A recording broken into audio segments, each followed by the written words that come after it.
ಪರಂ ಜ್ಯೋತಿ ಶಿವ ತಂದೆ ಸಾಕಾರದಲ್ಲಿ ಬಂದೆ ಪರಂ ಜ್ಯೋತಿ ಶಿವ ತಂದೆ ಸಾಕಾರದಲ್ಲಿ ಬಂದೆ ಪರಮ ಪಾತ್ರದಿಯನಗೆ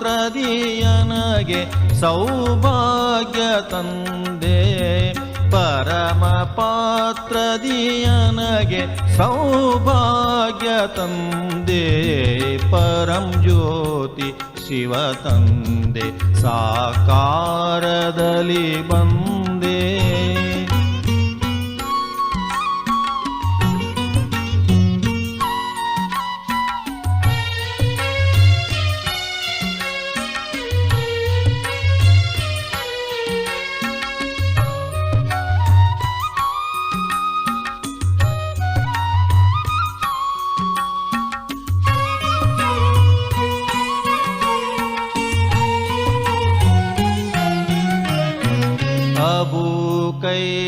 ಕೈಲಾಸದಲ್ಲಿ ನೀನು ಬಂದೆ ಅಬು ಕೈಲಾಸದಲ್ಲಿ ನೀನು ಬಂದೆ ಅಮರ ಕಥೆಯನು ನೀನು ನನಗಾಗಿ ತಂದೆ ಅಮರ ಕಥೆಯನು ನೀನು ನನಗಾಗಿ ತಂದೆ ಅಮರೇಶ ನೀನಾದೆ ಪಾರ್ವತಿಯು ನಾನಾದೆ ಅಮರೇಶ ನೀನಾದೆ ಪಾರ್ವತಿಯು ನಾನಾದೆ ಮಧುಬನದ ತೋಟದಲ್ಲಿ ಹೂವಾಗಿ ನಿಂದೆ ಮಧುಬನದ ತೋಟದಲ್ಲಿ ಹೂವಾಗಿ ನಿಂದೆ ಪರಂ ಜ್ಯೋತಿ ಶಿವ ತಂದೆ ಸಾಕಾರದಲ್ಲಿ ಬಂದೆ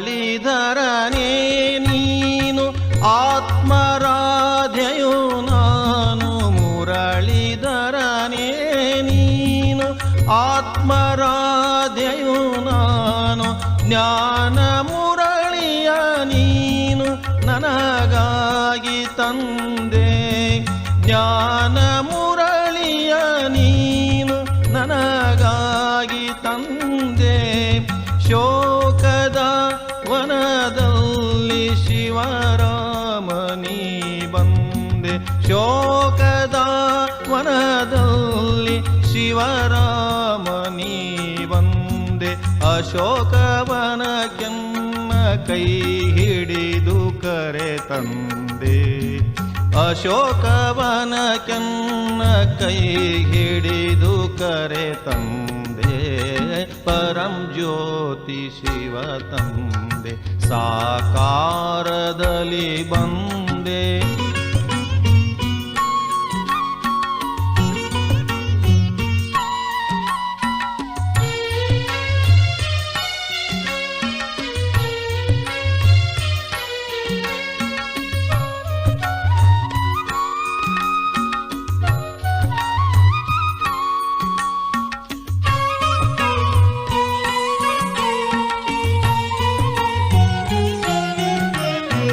ಶಿವರಾಮ ನೀನಾದೆ ಆತ್ಮ ಸೀತೆ ನಾನಾದೆ ಶಿವರಾಮ ನೀನಾದೆ ಆತ್ಮ ಸೀತೆ ನಾನಾದೆ ಸಂಗಮದ ಸೌಭಾಗ್ಯ ನಿನ್ನಿಂದ ನಾ ಪಡೆದೆ ಸಂಗಮದ ಸೌಭಾಗ್ಯ ನಿನ್ನಿಂದ ನಾ ಪಡೆದೆ ಸಕಲ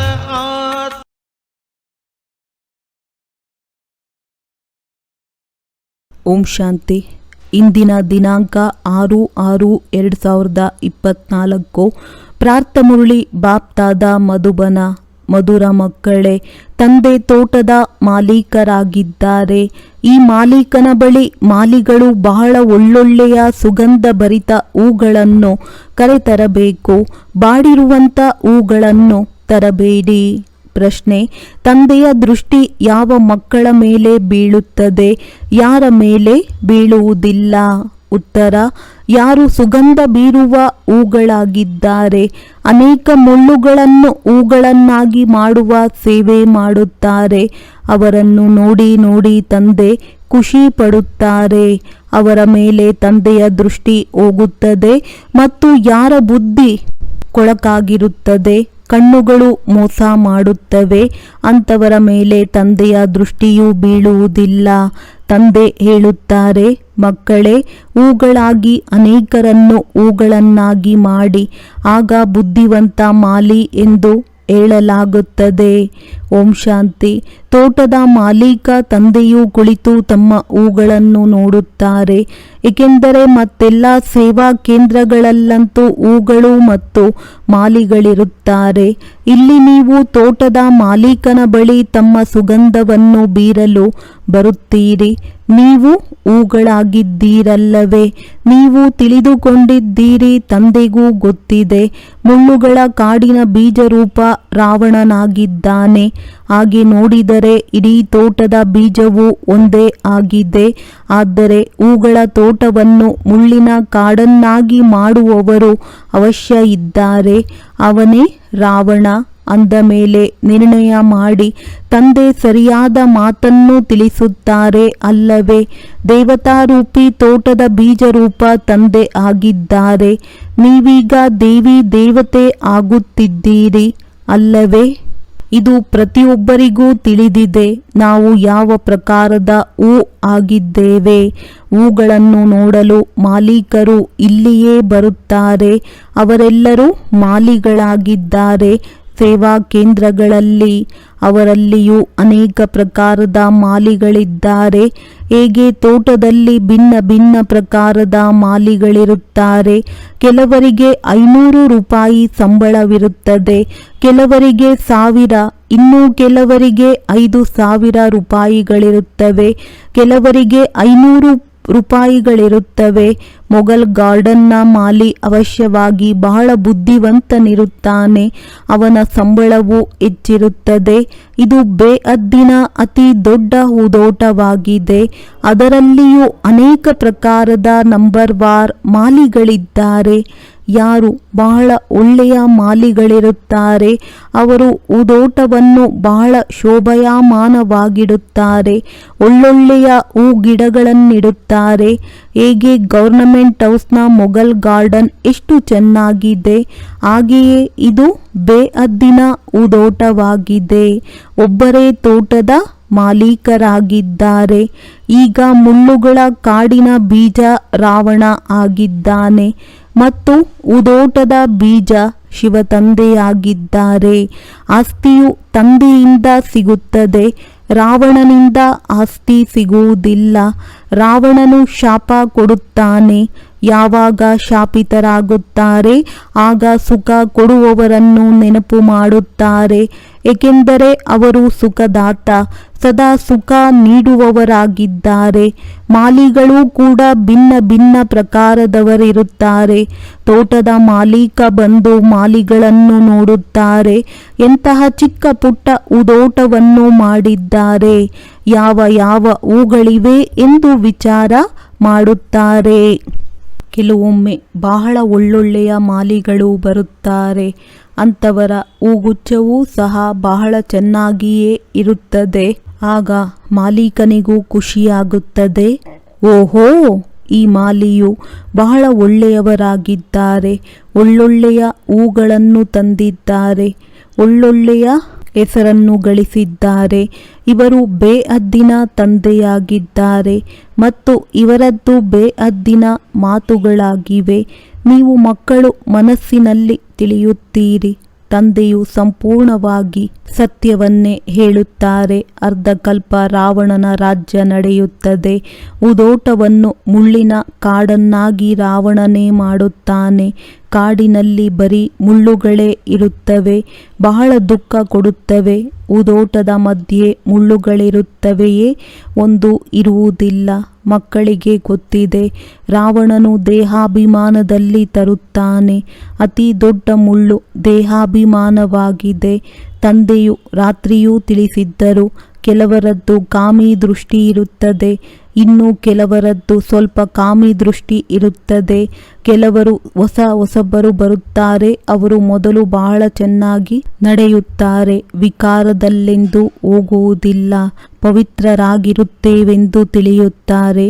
ಆ ಸಮಯದಲ್ಲಿ ಸ್ಮಶಾನ ವೈರಾಗ್ಯ ಬರುತ್ತದೆ. ಮತ್ತೆ ಮನೆಗೆ ಹೋದಾಗ ಕೊಳಕರಾಗುತ್ತಾರೆ, ದೃಷ್ಟಿಯು ಕೊಳಕಾಗಿ ಬಿಡುತ್ತದೆ. ಇಲ್ಲಿ ಯಾರನ್ನು ಒಳ್ಳೆಯ ಹೂಗಳೆಂದು ತಿಳಿದು ಮಾಲೀಕನ ಬಳಿ ಕರೆದುಕೊಂಡು ಬರುತ್ತಾರೆ. ಬಾಬಾ, ಇವರು ಬಹಳ ಒಳ್ಳೆಯ ಹೂವಾಗಿದ್ದಾರೆ. ಇನ್ನು ಕೆಲವರು ಇವರು ಎಂತಹ ಹೂವಾಗಿದ್ದಾರೆಂದು ಬಂದು ಕಿವಿಯಲ್ಲಿ ಹೇಳುತ್ತಾರೆ. ಮಾಲಿಯಂತೂ ಅವಶ್ಯವಾಗಿ ತಿಳಿಸುತ್ತಾರೆ ಅಲ್ಲವೇ? ತಂದೆಯು ಅಂತರ್ಯಾಮಿಯಾಗಿದ್ದಾರೆಂದಲ್ಲ, ಮಾಲಿಯು ಪ್ರತಿಯೊಬ್ಬರ ಚಲನವಲನಗಳನ್ನು ತಿಳಿಸುತ್ತಾರೆ. ಬಾಬಾ, ಇವರ ದೃಷ್ಟಿ ಚೆನ್ನಾಗಿಲ್ಲ, ಇವರ ಚಲನೆ ಶ್ರೇಷ್ಠವಾಗಿಲ್ಲ, ಇವರು 10-20% ಸುಧಾರಣೆಯಾಗಿದ್ದಾರೆ. ಮೂಲ ಕಣ್ಣುಗಳು ಇವು ಬಹಳ ಮೋಸ ಮಾಡುತ್ತವೆ.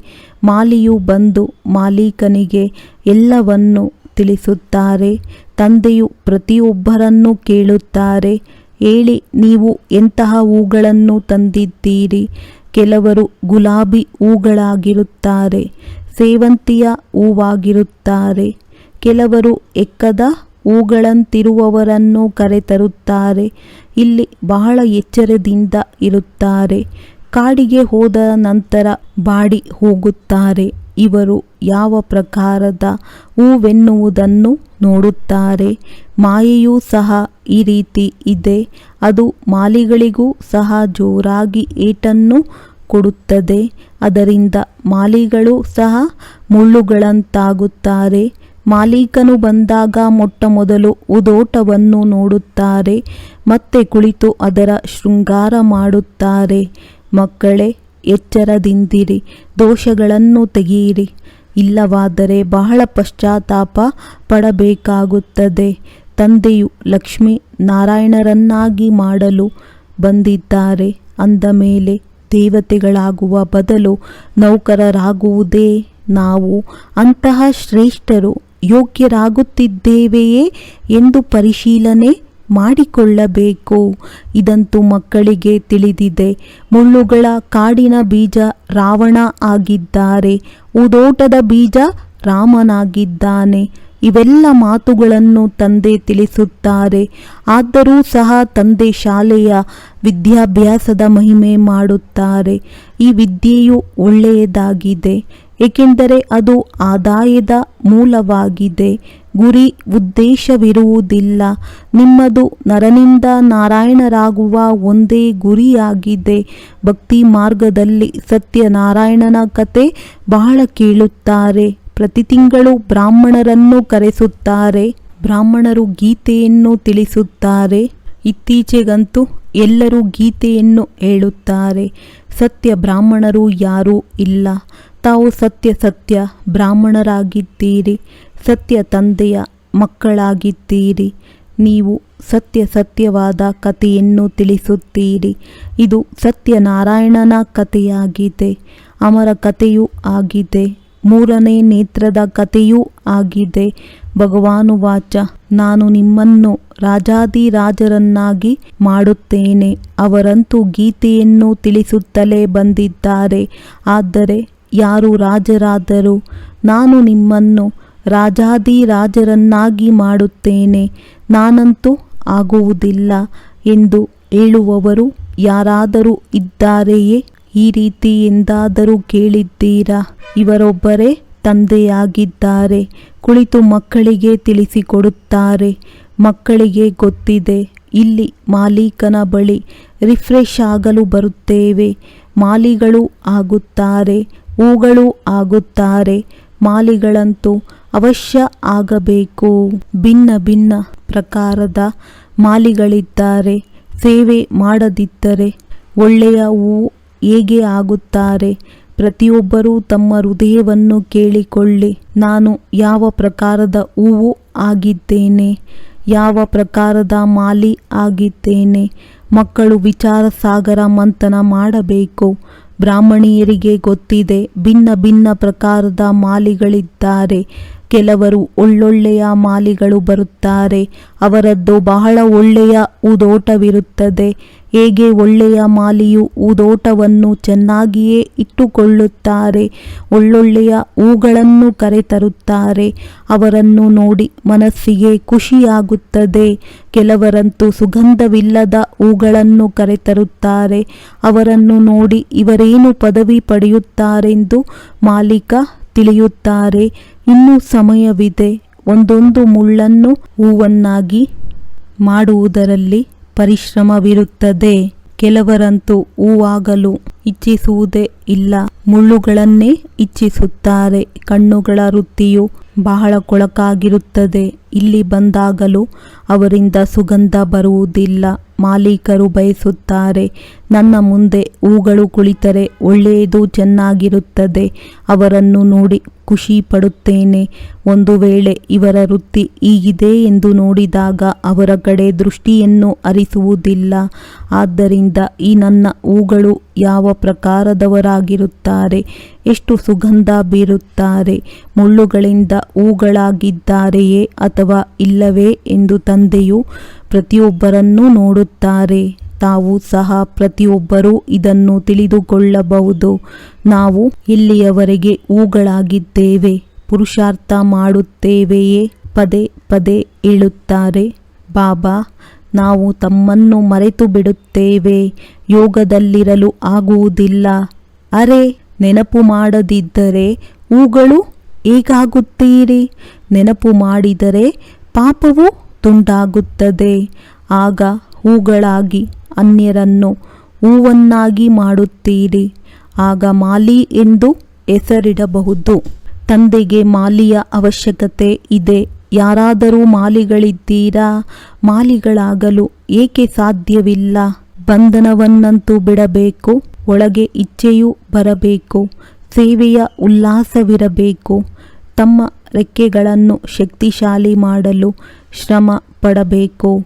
ಯಾರಲ್ಲಿ ಪ್ರೀತಿ ಇದೆಯೋ ಅವರನ್ನು ಬಿಡಲಾಗುತ್ತದೆಯೇ ತಂದೆಯ ಸೇವೆಗಾಗಿ? ಎಲ್ಲಿಯವರೆಗೆ ಹೂವಾಗಿ ಅನ್ಯರನ್ನು ಮಾಡಲಿಲ್ಲವೋ ಅಲ್ಲಿಯವರೆಗೆ ಶ್ರೇಷ್ಠ ಪದವಿಯನ್ನು ಪಡೆಯಲು ಹೇಗೆ ಸಾಧ್ಯ?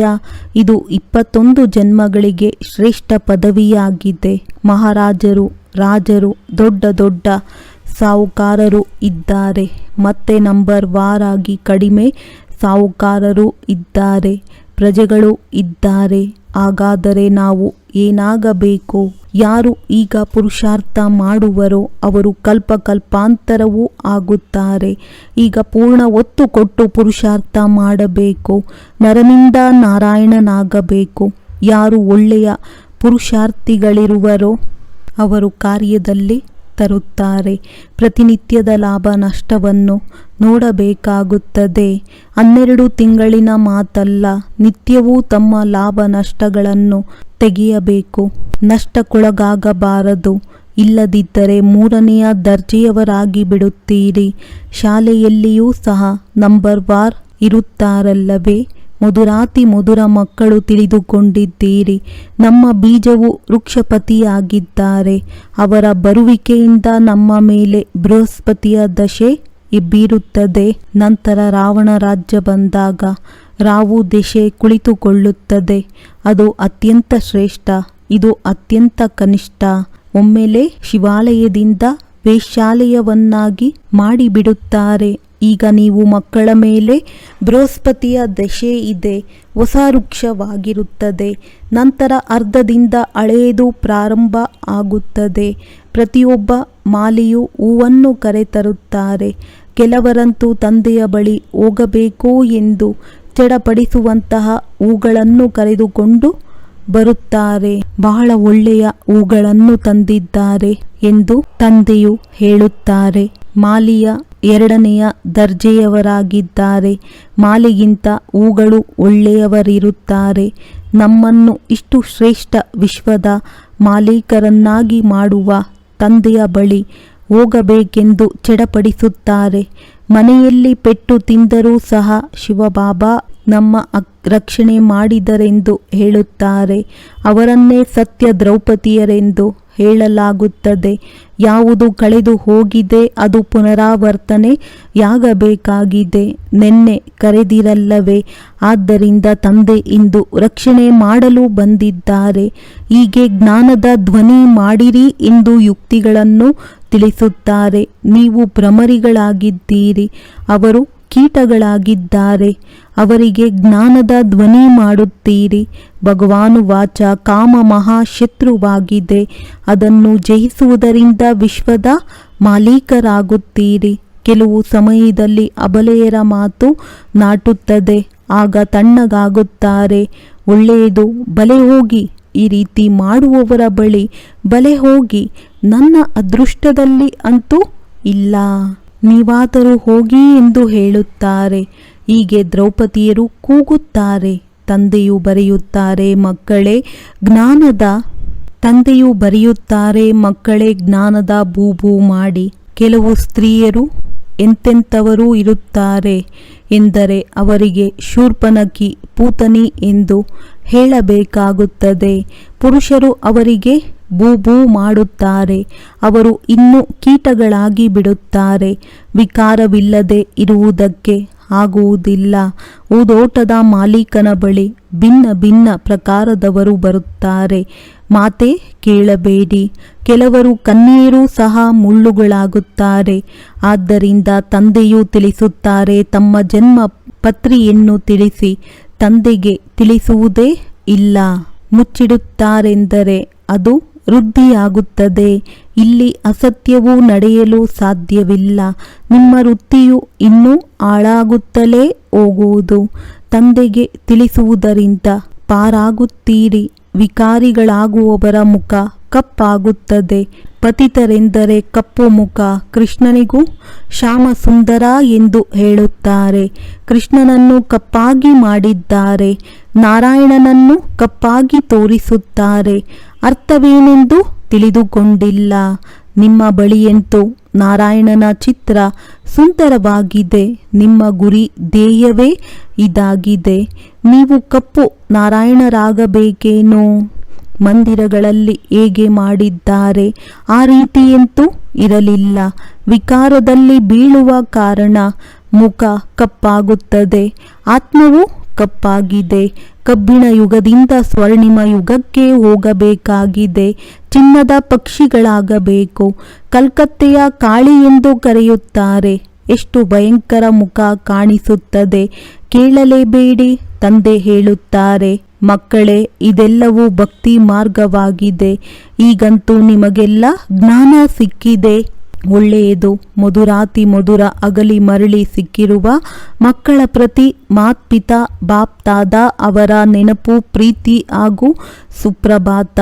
ಆತ್ಮಿಕ ಮಕ್ಕಳಿಗೆ ಆತ್ಮಿಕ ತಂದೆಯ ನಮಸ್ತೆ. ಧಾರಣೆಗಾಗಿ ಮುಖ್ಯ ಸಾರ: ತಮ್ಮ ರೆಕ್ಕೆಗಳನ್ನು ಸ್ವತಂತ್ರಗೊಳಿಸಲು ಶ್ರಮ ಪಡಬೇಕು. ಬಂಧನಗಳಿಂದ ಮುಕ್ತರಾಗಿ ಬುದ್ಧಿವಂತ ಮಾಲಿಗಳಾಗಬೇಕು. ಮುಳ್ಳುಗಳನ್ನು ಹೂಗಳನ್ನಾಗಿ ಮಾಡುವ ಸೇವೆ ಮಾಡಬೇಕಾಗಿದೆ. ತಮ್ಮನ್ನು ತಾವು ನೋಡಿಕೊಳ್ಳಬೇಕು. ನಾನು ಎಷ್ಟು ಸುಗಂಧಭರಿತ ಹೂವಾಗಿದ್ದೇನೆ.